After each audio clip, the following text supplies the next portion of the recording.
Good morning. Welcome to Viking Preparedness. I am Pastor Joe Fox.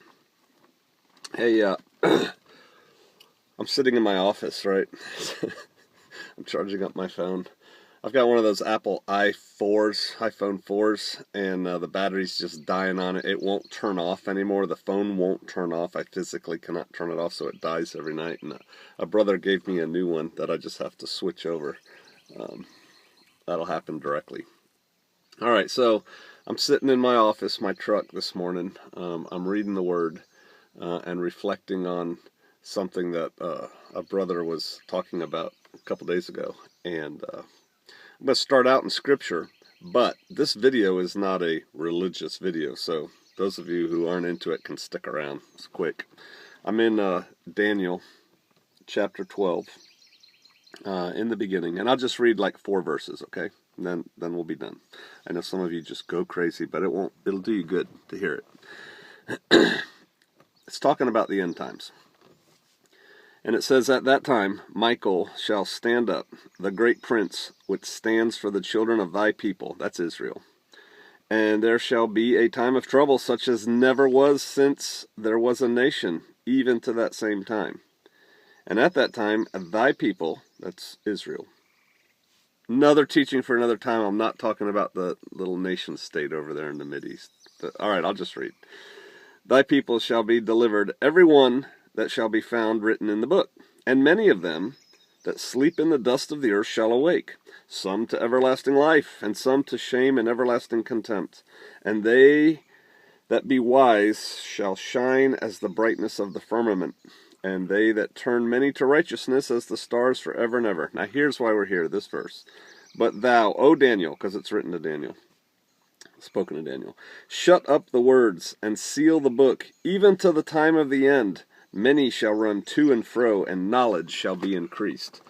And so the time of the end here is characterized, is identified as a time when many shall run to and fro, and knowledge shall be increased. And the speaker I was listening to made a good point that now people run to and fro all over the earth, airline travel, and that knowledge has certainly been increased. You can click on your your little device or your computer, and you can find out anything you want. You could find out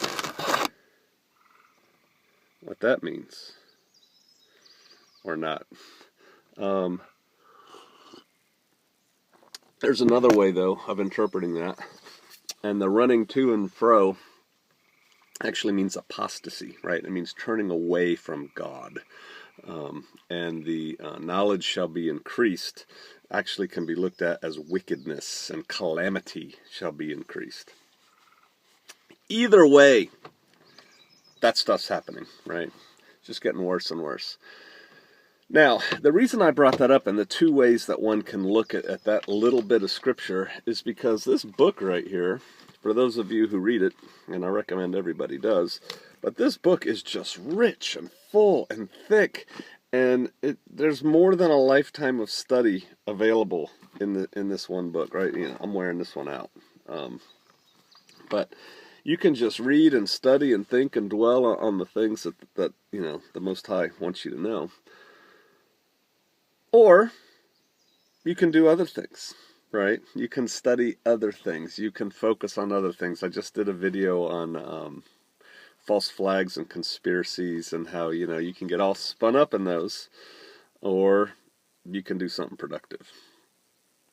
So let's talk about knowledge being increased, whether that is actual knowledge being increased or wickedness being increased. There's a lot of things that one can discover on the internet,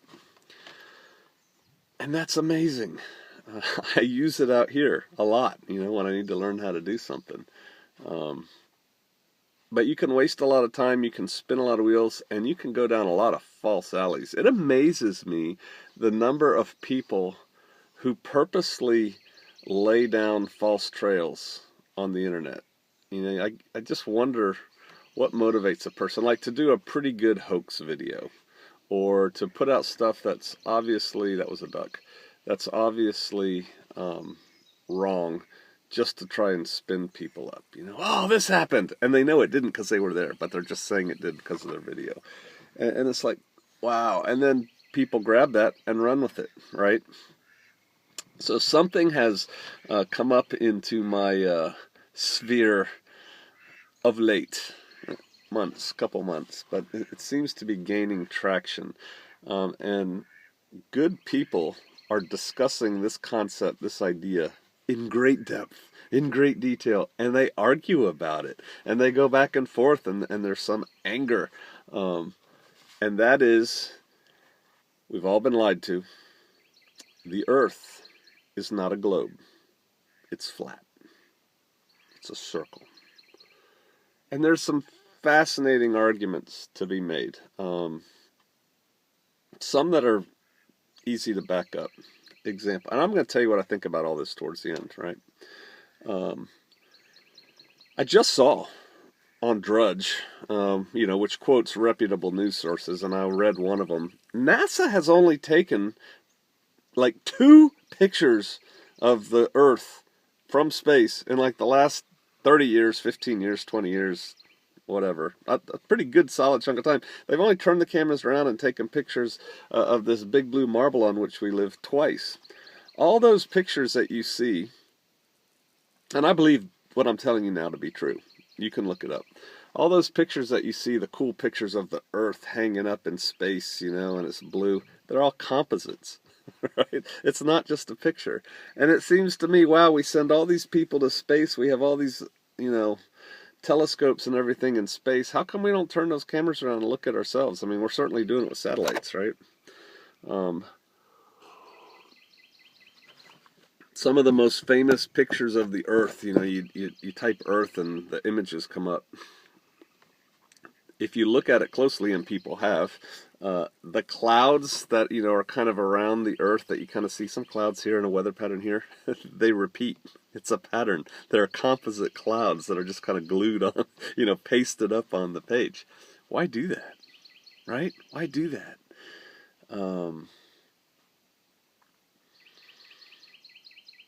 So, there's this theory, supported by many facts, some biblical, that the Earth is in fact not a globe, that it's flat, and it's gaining traction. And if you haven't heard it yet, you're gonna, I guarantee you're gonna hear it.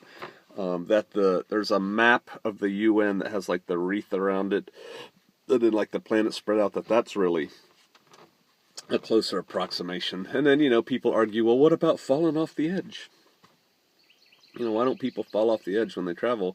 And the way the map is designed is that Antarctica is all around the outer edge, and you're not allowed to go to Antarctica, which is an interesting thing. Antarctica, is it the largest continent on the Earth? It's a big one. You try and go to Antarctica.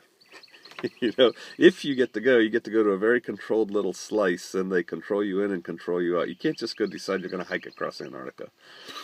Oh, they won't let you. Right? The big powers that be. And so there's all these talks, and then you can take that concept. They've lied to us on many other things. They're lying to us about this, and you can just run with it. You can get into people living in the center of the Earth, whatever that would look like. You can get into the explorations of the Arctic done after World War II. Hitler's trying to, blah. You can just go, man.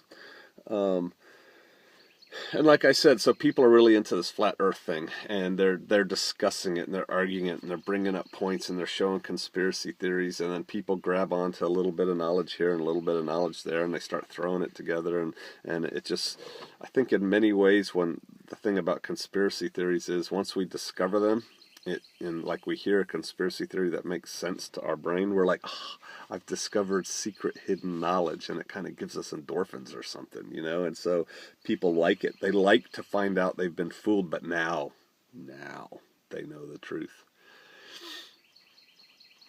Oh, and the other thing is the Flat Earth people society, they've got good counters to every argument you want to make. I mean, honestly, if you're intellectually honest, they're pretty good counters to every argument. So what's going on there? Here's Pastor Joe's take on it. I don't know, and I don't care.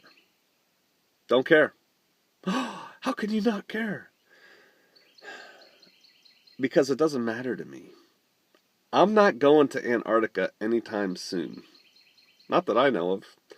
I'm not going to try and walk around or across the world, as the case may be, anytime soon. I'm not flying into space anytime soon. I'm not probably even taking a plane trip anytime soon at all, of any kind. And so, if the Earth is flat, planes do fly. People do travel from continent to continent. I don't care. I've got too much other stuff to put my brain power into that I don't know, that I need to get deeper understanding of. I have too many other things to do. I've got some trees to chop down today on our pistol range. It's just one of those things to me, and I'm not getting on you, if you're into it, but to me, it's just like, it's like reading those magazines about all the Hollywood stars, and they get butt lifts, or they're divorced, or they're married, or they adopted another kid from Somalia, or who cares? I mean, am I becoming a curmudgeon? Why do you care? Well, if they lied about this, they lied about other things. I'm telling you, they've lied about other things. You know that. So, there's my take on the flat Earth. I don't know. Could be flat, could be round. I lean to round, just because that's what I was raised with, that's what I was indoctrinated with, and I'm not putting forth the mental energy to go fight this thing and look at this thing and tear this thing apart, because I only have so much mental energy. And I only have so many hours in the day, and when I study things, I try to study things that, to me, truly matter. And so take that, think about it, chew about it. Flat earthers, I love you. Round earthers, I love you. Go on with your bad selves. All right. I'll see you out there or up there or across there or something.